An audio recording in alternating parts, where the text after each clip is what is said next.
نعرہ رسالت، مسلک اعلی حضرت، جشن عید میلاد النبی، جشن عید میلاد النبی، نعرہ تکبیر، نعرہ رسالت، نعرہ حیدری۔ الحمد لله رب العالمين والعاقبة للمتقين والصلاة والسلام على سيد الأنبياء والمرسلين أما بعد فأعوذ بالله من الشيطان الرجيم بسم الله الرحمن الرحيم يا أيها الذين آمنوا اتقوا الله وكونوا مع الصادقين صدق الله العظيم والحمد لله رب العالمين۔ ممبر نور پر جلوہ بار علماء کرام، نوجوان ساتھیوں اور بزرگوں،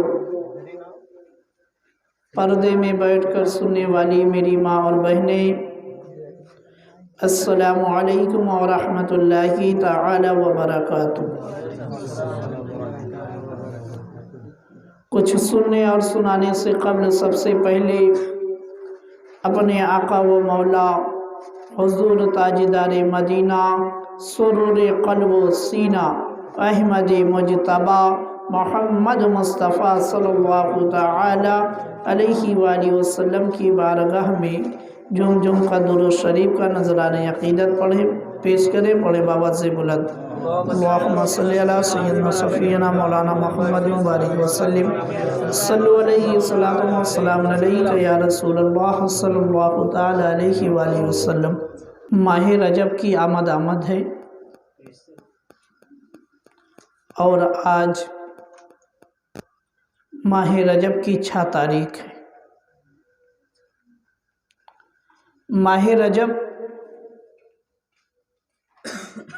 بہت ہی برکتوں کا حامل ہے، اور اس کی سب سے بڑی فضیلت یہ ہے کہ ماہ رجب کو اللہ تعالیٰ نے اپنا مہینہ فرمایا ہے، اور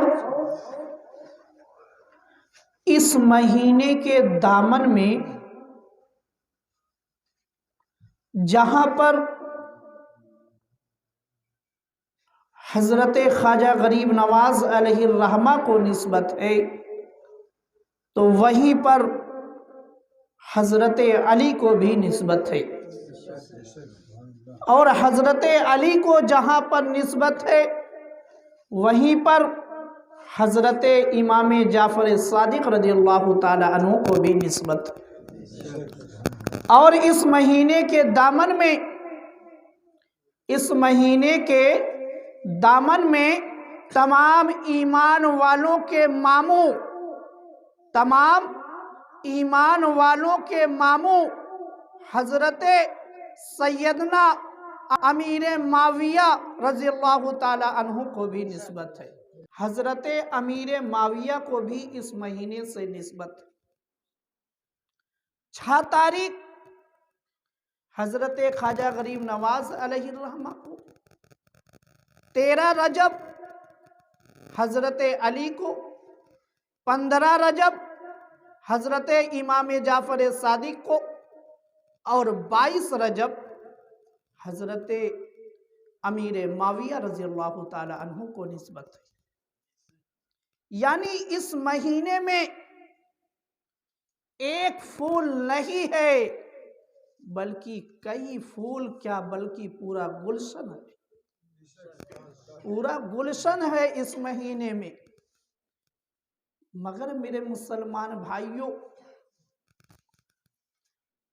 جیسے ہی ماہ رجب کا چاند نکلتا ہے، جیسے ہی ماہ رجب کا چاند نکلتا ہے، روئے زمیں پر جہاں پر بھی اہل سنت آباد ہیں، رہتے ہیں، بستے ہیں، ان کی توجہ حضرت خواجہ غریب نواز علیہ الرحمہ کی طرف ہو جاتی ہے، کیونکہ اس ماہ کی 6 تاریخ جو ہے اس کو چھٹی کے نام سے یاد کیا جاتا ہے، اور چھٹی کے دن حضرت خواجہ غریب نواز علیہ الرحمہ کا عرس منایا جاتا ہے۔ اب سوچو میرے مسلمان بھائیوں، میرے خواجہ غریب نواز علیہ الرحمہ کو دنیا سے پردہ کیے ہوئے 800 سال سے زیادہ کا زمانہ گزر چکا ہے۔ 800 سال سے زیادہ کا زمانہ گزر چکا ہے، مگر پھر بھی آج اہل سنت و جماعت کے دلوں میں میرے خواجہ جگمگا رہے ہیں۔ میرے خواجہ اہل سنت و جماعت کے دلوں میں جگمگا رہے ہیں۔ آخر میرے مسلمان بھائیوں، وجہ کیا ہے؟ وجہ کیا ہے؟ اسی روئے زمیں پر اموی بادشاہ گزرے، عباسی بادشاہ گزرے، مغلیہ خاندان کے بادشاہ گزرے، مگر آپ بچوں سے پوچھو گے، مسلمان بچوں سے اگر آپ پوچھیں گے تو کسی مسلمان کو ان بادشاہوں کا شجرہ یاد نہیں ہوگا، نسب نہیں یاد ہوگا، مگر میرے خواجہ کا ایسا فضل ہے اہل سنت پر، اور میرے خواجہ اللہ کی بارگاہ میں اتنا مقبول ہے، اتنا مقبول ہے کہ 800 سال کا زمانہ گزر گیا، مگر آج بچوں کو معلوم ہے کہ میرے خواجہ جو ہے حسینی بھی ہے اور حسنی بھی ہے۔ یعنی ہر کوئی جانتا ہے۔ اس میں راز کیا ہے، وجہ کیا ہے معلوم ہے؟ اللہ نے قرآن کے اندر فرمایا ہے فَاذْكُرُونِي أَذْكُرْكُمْ، یعنی تم میرا ذکر کرو میں تمہارا ذکر کروں گا۔ میرے خواجہ نے اجمیر کی سرزمین پر بیٹھ کر اللہ کو اتنا یاد کیا کہ میرے مولا نے، ہم سب کے رب نے میرے خواجہ کو اپنا محبوب بندہ بنا لیا، اور تمام عالم کے انسان، جتنے بھی انسان ہیں، اب چاہے اس کا تعلق اسلام سے ہو یا کافر وہ ہو، مگر میرے خواجہ کے در پر جا کر وہ بھیک مانگتا ہوا نظر آتا ہے۔ اگر آپ آج اجمیر چلے جائیں، اجمیر شریف چلے جائیں، تو وہاں پر صرف مسلمان ہی نہیں ملیں گے، بلکہ وہاں پر عیسائی بھی ملیں گے، ہندو بھی ملیں گے، سکھ بھی ملیں گے، یعنی ہر دھرم سے تعلق رکھنے والا انسان آپ کو وہاں پر مل جائے گا۔ آخر راز کیا ہے، وجہ کیا ہے؟ تو میرے مسلمان بھائیوں، حدیث پاک ہے کہ اللہ تعالیٰ جس سے محبت کرتا ہے، اپنے اس محبوب بندوں کی محبت جو ہے تمام انسانوں کے دلوں میں ڈال دیتا ہے۔ یہی وجہ ہے کہ نہ ہم نے خواجہ غریب نواز کو دیکھا، نہ ان کی اولاد کو دیکھا، مگر پھر بھی ہمارے دلوں میں خواجہ غریب نواز کی محبت موجود ہے۔ آخر کیوں؟ تو یہی جواب ملے گا کہ اللہ نے ہمارے دلوں میں خواجہ غریب نواز کی محبت ڈالی، خواجہ غریب نواز کی محبت ڈالی ہے۔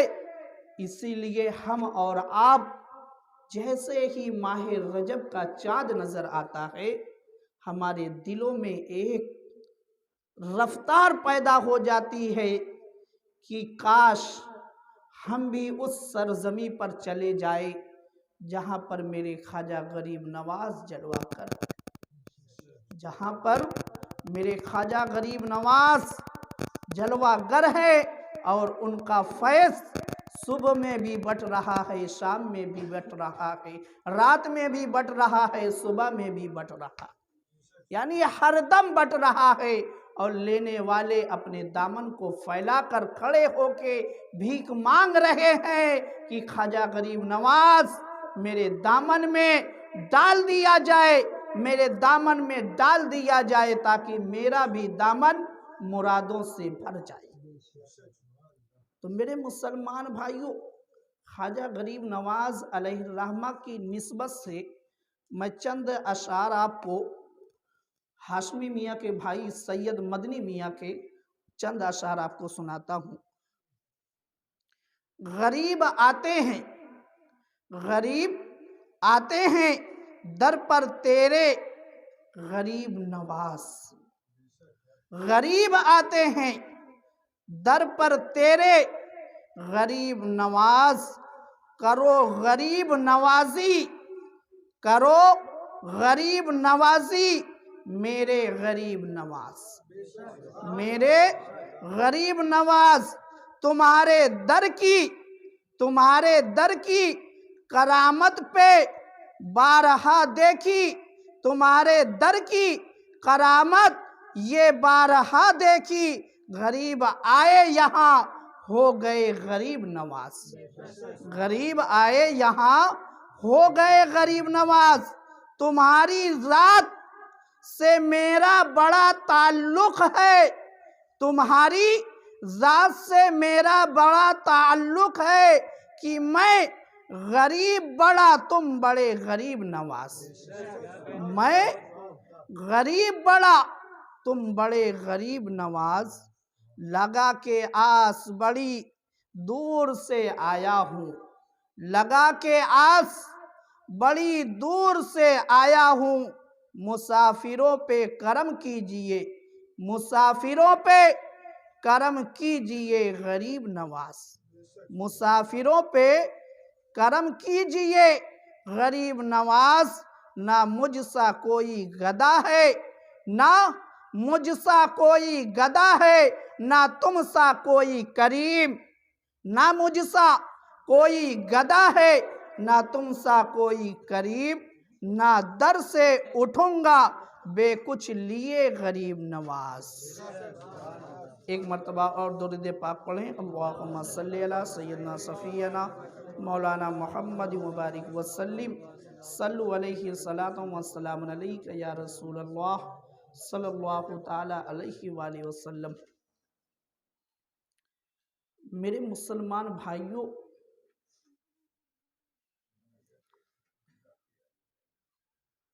بر صغیر ہندوستان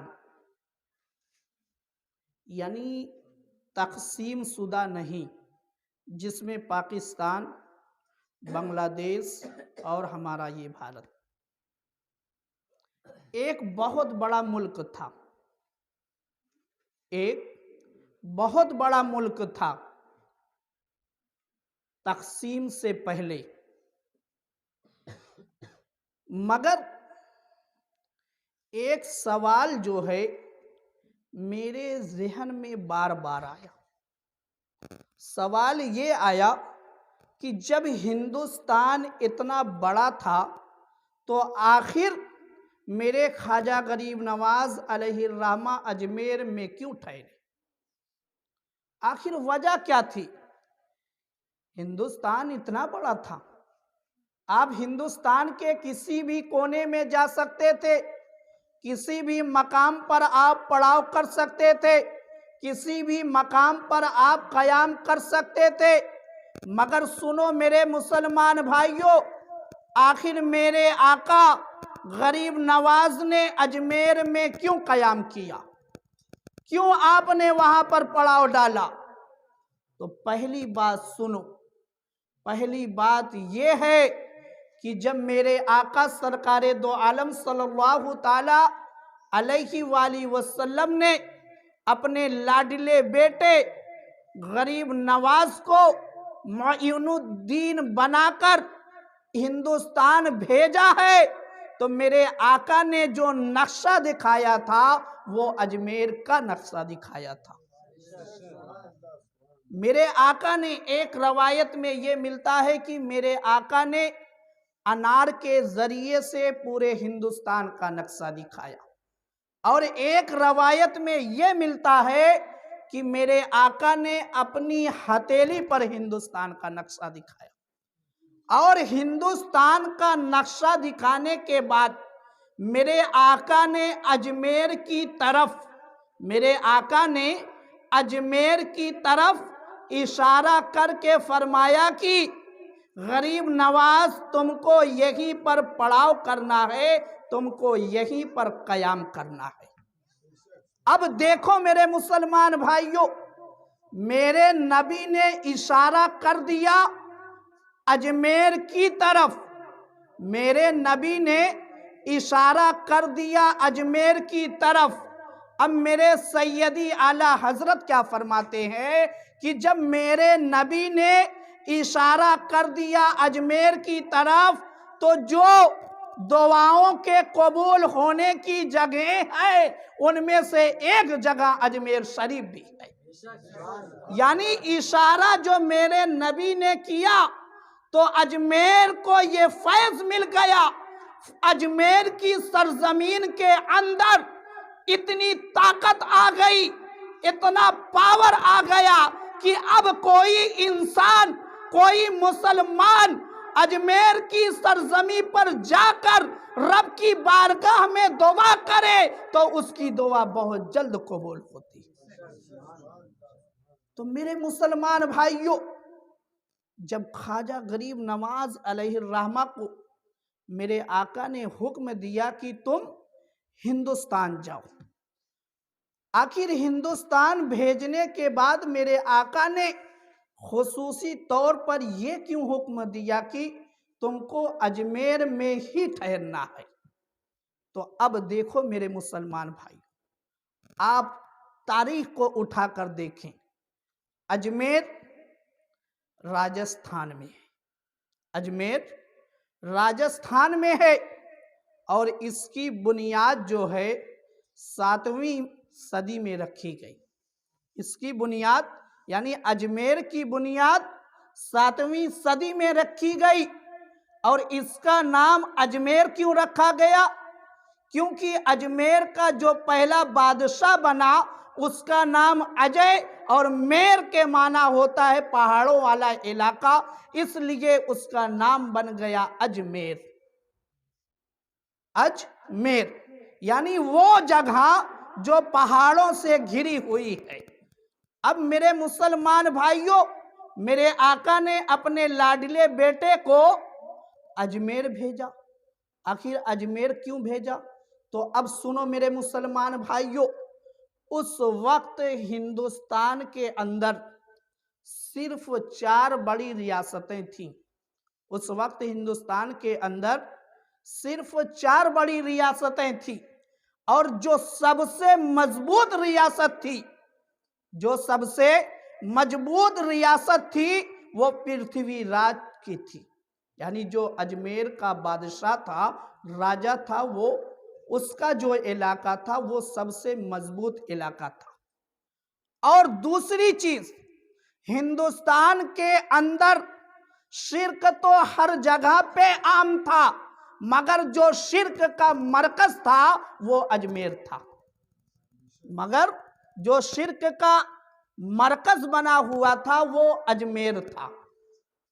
اس لیے میرے آقا نے اپنے لاڈلے بیٹے کو اس مرکز میں بھیجا کہ جب تم مرکز میں جا کے جگمگاؤ گے تو تمہاری روشنی جو ہے پورے ہندوستان میں پھیلے گی۔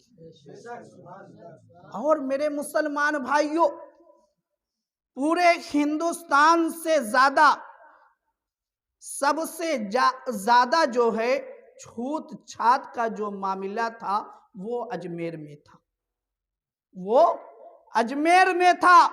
ذات پات کا معاملہ اجمیر میں سب سے زیادہ تھا۔ غریبوں کو کوئی عزت نہیں دی جاتی تھی، امیروں کو آسانیاں دی جاتی تھی، یہاں تک کہ پرتھوی راج چوہان کے دربار میں بڑے بڑے جادوگر رہا کرتے تھے، اور جب کوئی اس کا حکم نہیں مانتا تھا تو وہ جادوؤں کے ذریعے سے اس کو پریشان کرتا تھا، یعنی اس کو پریشان کرتا، کبھی اس کی شکل کو بدل دیا جاتا تھا، کبھی اس کے ہاتھوں کو لنجا کر دیا جاتا تھا، یعنی طرح طرح کے ظلم جو ہے کمزوروں پر ہو رہے تھے، مظلوموں کو ستایا جا رہا تھا، یتیموں کا کوئی والی نہیں تھا۔ اس لیے میرے آقا نے پورے ہندوستان کے انسانوں کی رہنمائی کے لیے مرکز میں میرے آقا نے اپنے لاڈلے بیٹے کو بھیجا۔ اب دیکھو میرے مسلمان بھائی، میرے آقا خواجہ غریب نواز علیہ الرحمہ جب مدینے سے نکلتے ہیں تو پہلے آپ بغداد شریف جاتے ہیں، پھر بغداد سے ہوتے ہوئے لاہور کے راستے سے آپ دہلی آتے ہیں۔ دہلی آنے کے بعد آپ نے کچھ دن جو ہے دہلی میں قیام کیا، پھر دہلی سے آپ اجمیر تشریف لے گئے۔ اب میں اجمیر کا نقشہ آپ کو دکھاتا ہوں۔ وہ نقشہ یہ ہے کہ اس وقت پورے اجمیر کے اندر جو سب سے اچھی جگہ مانی جاتی تھی اس کا نام تھا انا ساگر، اور انا ساگر کے پاس جو ہے پورا ایک گروپ بنا کر، یعنی یہ بت لڑکا دینے والا ہے، یہ بت روزی دینے والا ہے، یہ بت پریشان کرنے والا ہے، یہ بت لوگوں کے اوپر مصیبتیں روکنے والا ہے، یعنی پورا ایک شاپنگ مال بنا ہوا تھا، اور انا ساگر کو اتنا پوتر مانا جاتا تھا کہ جو ایک مرتبہ اس میں نہا لیتا تھا پورا گناہ اس کا دھل جایا کرتا تھا۔ اور اس انا ساگر میں نہانے کے لیے دنیا کے کونے کونے سے لوگ اپنے گناہوں کی گٹھڑی کو اپنے سر پر رکھ کر اجمیر آتے تھے اور انا ساگر میں نہاتے تھے۔ کیوں؟ کیونکہ ان کا یہ عقیدہ تھا کہ جو اس میں ایک مرتبہ نہا لے گا اس کے تمام گناہ دھل جائیں گے۔ اور بہت بھاری میلہ بھی وہاں پر لگا کرتا تھا، بڑے بڑے پنڈت، بڑے بڑے اور تمام لوگ آتے تھے۔ پورے اخراجات جو ہیں بادشاہ کے زیادہ تر انہی سے پورے ہو رہے تھے، اور ایک ایسی مندر وہاں پر تیار کی گئی تھی اجمیر کے انا ساگر کے قریب میں، آج بھی وہ موجود ہے، جس میں صرف امیر جا سکتے تھے، غریب کی انٹری نہیں تھی، غریب اس کے اندر نہیں جا سکتا تھا۔ یعنی چاروں طرف پورے اجمیر شریف میں جو ہے غریبوں کو ستایا جا رہا تھا، پریشانوں کو اور پریشان کیا جا رہا تھا۔ جب میرے آقا خواجہ غریب نواز علیہ الرحمہ اجمیر کی سرزمین پر آپ تشریف لائے تو آپ نے سب سے پہلا جو پڑاؤ کیا ہے وہ انا ساگر کے قریب میں کیا ہے۔ آپ نے سب سے پہلا پڑاؤ انا ساگر کے قریب میں کیا ہے۔ یہ انا ساگر کوئی ایک تالاب نہیں ہے، بلکہ بتایا یہ جاتا ہے کہ جب میرے خواجہ غریب نواز علیہ الرحمہ انا ساگر کے قریب تشریف لائے تھے اس وقت جو ہے انا ساگر 13 کلومیٹر میں پھیلا ہوا تھا، 13 کلومیٹر میں پھیلا ہوا تھا، اور اس کا رابطہ جو ہے دریا سے تھا، اس لیے کبھی وہ خشک نہیں ہوا کرتا تھا۔ انا ساگر کے قریب میں میرے آقا خواجہ غریب نواز علیہ الرحمہ نے پڑاؤ کیا۔ آج بھی آپ کا وہ چلہ گاہ وہاں پر موجود ہے، لوگ اس کی زیارت کرتے ہیں۔ آج بھی پہاڑی کے اوپر چلہ گاہ بنا ہوا ہے، اللہ کے فضل و کرم سے میں نے دیکھا ہے۔ تو وہاں جا کے لوگ زیارت کرتے ہیں، اسی مقام پر میرے خواجہ غریب نواز علیہ الرحمہ نے پڑاؤ کیا، قیام کیا۔ مگر ایک بات یاد رکھنا، پرتھوی راج کو یہ پہلے ہی معلوم ہو چکا تھا، 12 سال پہلے میرے خواجہ غریب نواز علیہ الرحمہ کے اجمیر میں آنے سے 12 سال پہلے اس کو یہ معلوم ہو گیا تھا کہ ایک درویش آئے گا اور وہی میری حکومت کو ختم کرے گا۔ بتایا کس نے تھا؟ ایک نجومی نے اس کی ماں سے بتایا تھا۔ ایک نجومی جو ستاروں کو دیکھ کر بتاتے ہیں، ہم مسلمان اس کو نہیں مانتے مگر ماننے والے مانتے ہیں۔ تو اس نے یہ بتایا تھا کہ 12 سال بعد ٹھیک اجمیر کی سرزمین پر ایک درویش داخل ہوگا جس کے ساتھ 40 لوگ ہوں گے اور اس کا حلیہ جو ہے اس طریقے سے ہوگا۔ اب جب میرے خواجہ غریب نواز علیہ الرحمہ اجمیر کی سرزمین پر داخل ہونے لگے، سپاہیوں نے آپ کو وہیں پر روک لیا تھا، مگر اللہ تعالیٰ نے آپ کے چہرے پر اتنا جلال دیا تھا، اتنا جمال دیا تھا کہ آپ نے جس پر ایک مرتبہ نظر ڈال دی وہ فوراً آپ کے قدموں میں گر جایا کرتا تھا۔ تو میرے مسلمان بھائیوں، جب میرے آقا خواجہ غریب نواز علیہ الرحمہ نے وہاں پر پڑاؤ کیا اور وہیں سے اسلام کی آپ نے تبلیغ شروع کی۔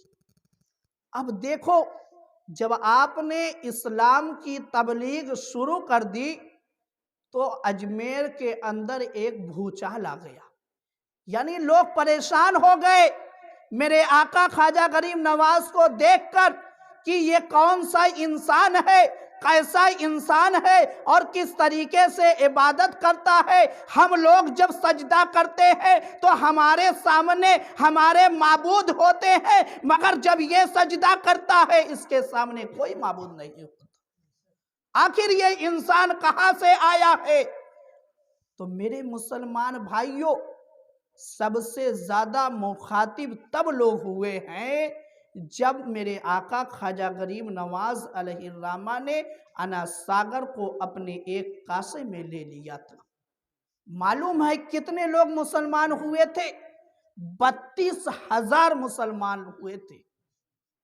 جب میرے آقا خواجہ غریب نواز علیہ الرحمہ نے یہ کرامت دکھائی ہے تو اجمیر والے یعنی 32,000 لوگ ایک مرتبہ میں آپ کے ہاتھوں پر ہاتھ رکھ کے کلمہ طیبہ پڑھتے ہیں اور سب مسلمان ہو جاتے ہیں۔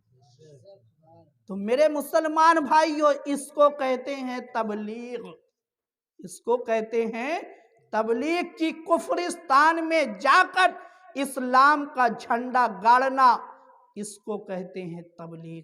مگر کچھ لوگوں کو آج بھی تبلیغ کا بہت شوق چڑھا ہے، اور وہ تبلیغ کیسے کرتے ہیں؟ مسلمان ہی کے گھر میں جا کے زنجیر بجاتے ہیں اور کہتے ہیں ہم تبلیغ کے لیے آئے۔ میرے مسلمان بھائیوں، اس کو تبلیغ نہیں کہتے۔ تبلیغ اگر کہتے ہیں کسی کو تو کسی کافر کو اسلام میں داخل کرنا، اس کو تبلیغ کہا جاتا ہے۔ اور میرے آقا خواجہ غریب نواز علیہ الرحمہ نے جو تبلیغ کی ہے، آپ کتابوں کو اٹھا کر دیکھیں، ہندوستان کی سرزمین پر کوئی ایسا نہیں ملتا کہ جتنے لوگوں کو میرے آقا خواجہ غریب نواز نے کلمہ پڑھا ہے۔ اب جب میرے آقا خواجہ غریب نواز کی طرف لوگ مخاطب ہوئے، راجہ بہت ہی پریشان ہو گیا اور اس نے بار بار میرے خواجہ غریب نواز پر یعنی دباؤ بنایا، اور پریشر بنانے کے بعد مگر پھر بھی میرے خواجہ غریب نواز تبلیغ کو نہیں بند کرتے ہیں۔ آپ بار بار لوگوں کو دعوت دے رہے ہیں، لوگ اسلام میں آتے چلے جا رہے ہیں، یہاں تک کہ میرے مسلمان بھائیوں وہ موسوی دور پھر واپس آ گیا۔ وہ موسوی دور پھر واپس آ گیا، یعنی جادوگروں والا زمانہ پھر آ گیا۔ پرتھوی راج چوہان نے ہندوستان کے سب سے بڑے جادوگر کو بلایا جس کا نام جوگی جے پال ہے. اس کو بلایا اور پورے ہندوستان میں اعلان کیا گیا. جس طریقے سے فرعون نے حضرت موسیٰ علیہ السلام سے جب جادوگروں کا مقابلہ کرایا تھا تو اعلان کیا تھا اور ایک بڑے میدان میں مجمع جمع کیا تھا. کیوں؟ حضرت موسیٰ علیہ السلام کو جھوٹا ثابت کرنے کے لیے. اسی طریقے سے پرتھوی راج چوہان نے بھی خواجہ غریب نواز کو جھوٹا ثابت کرنے کے لیے پورے ہندوستان کے اندر اعلان کرواتا ہے اور ایک بڑے میدان میں انتظامات کیے جاتے ہیں اور ڈیٹ جو ہے، تاریخ جو ہے مقرر کی جاتی ہے اور لوگ جمع ہوتے ہیں. مگر دیکھو میرے مسلمان بھائیوں، جس کے ساتھ رب ہوتا ہے اس کے ساتھ ساری خدائی ہوتی ہے، اس کے ساتھ ساری خدائی ہوتی ہے. یہاں تک کہ میرے مسلمان بھائیوں وہ وقت آتا ہے کہ جوگی جے پال جو ہے، جو سب سے بڑا جادوگر ہے، جس کے 400 شاگرد تھے، جس کے 400 شاگرد تھے، اتنا بڑا وہ جادوگر تھا. اب جب وہ آیا مقابلے میں، میرے خواجہ غریب نواز علیہ الرحمہ نے اپنے مریدوں کو لیا اور لینے کے بعد ایک حصار یعنی لکیر جو ہے ایک گولہ بنا دیا اور گولہ بنانے کے بعد اپنے مریدوں کو حکم دیا کہ اس سے باہر نہ جانا، اس سے باہر نہ جانا. آپ بیچ میں بیٹھ گئے اور آپ کے مریدین جو ہے بیٹھے رہے. اب یہ بار بار پہلے تو سانپوں کو چھوڑتا ہے، سانپ جو ہے گولے تک جا کر مر جاتے ہیں. پھر آگ برساتا ہے، آگ بھی گولے تک پہنچتی ہے اور ختم ہو جاتی ہے.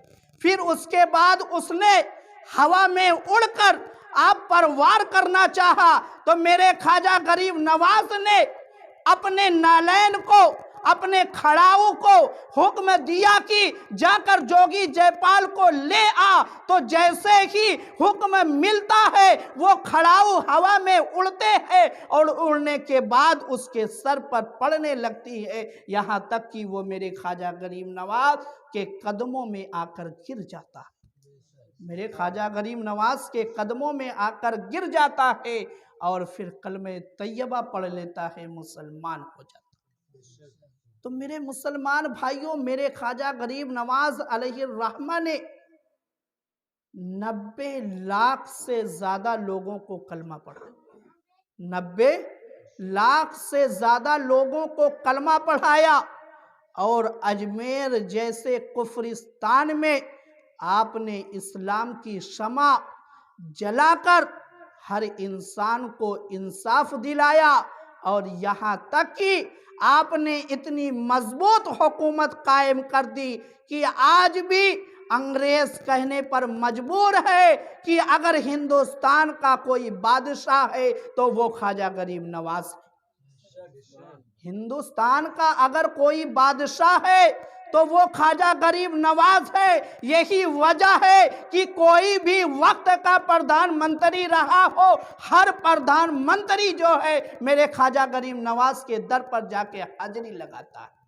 چاہے وہ فلمی اسٹار کا کوئی ہیرو ہو، چاہے پاکستان کا کوئی بادشاہ رہا ہو، ہر کوئی جو ہے وہ میرے خواجہ غریب نواز کے در پر جا کے حاضری لگاتا ہے. تو یہاں سے یہ معلوم ہوتا ہے کہ اگر کوئی ہندوستان کا بادشاہ ہے تو وہ میرے خواجہ غریب نواز ہے. اور آج بھی اگر کسی کو ہندوستان پر حکومت کرنی ہے تو اس کو میرے آقا خواجہ غریب نواز کے در پر جانا ہوگا.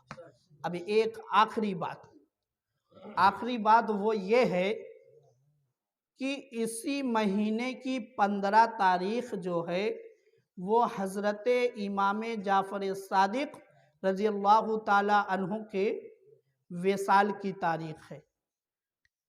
اور لوگ ان کے نام سے جو ایصال ثواب کرتے ہیں، جس کو کوڑا کہا جاتا ہے، وہ 15 کے بجائے 22 تاریخ کو کرتے ہیں. 22